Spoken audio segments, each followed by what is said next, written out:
সম্মানিত ভিউয়ার্স, আসসালামু আলাইকুম। দেশ ও দেশের বাহির যে যেখান থেকে ভিডিওটা দেখতেছেন সবাইকে আন্তরিক শুভেচ্ছা এবং অভিনন্দন।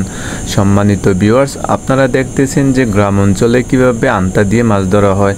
মাশাআল্লাহ, আমি অনেকগুলো মাছ পেয়েছি। আপনারা দেখেন ইতিমধ্যে কিন্তু মাছগুলো আন্তার ভিতরে লাফালাফি করতেছে।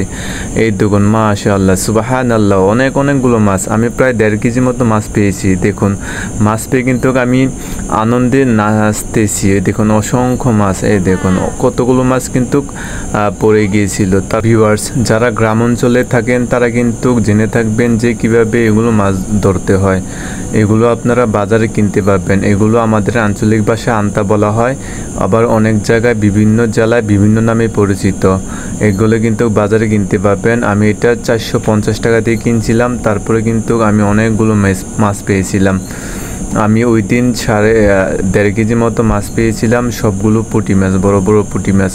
এই দেখুন, আমি কয়েকটা মাছ পড়ে গিয়েছিল, ওইগুলো আমি উঠে দিয়েছি। আর সুন্দরভাবে গ্যাপ যাতে না থাকে ওইভাবে মাটি বা কাদাগুলো দিয়ে দিতেছি, যেন সাইডে দিয়ে যাতে মাছগুলো চলে না যাইতে পারে। তারপরে কিন্তু ওখানে মুখের মধ্যেও আমি একটু পাতার মধ্যে একটু প্যাক দিয়ে দিতেছি বা কাদা দিয়ে দিতেছি। তারপরে আমি এখন মাছটি নিয়ে আসলাম ক্যামেরার সামনে। দেখুন অনেকগুলো মাছ, একেবারে তরতাজা মাছ।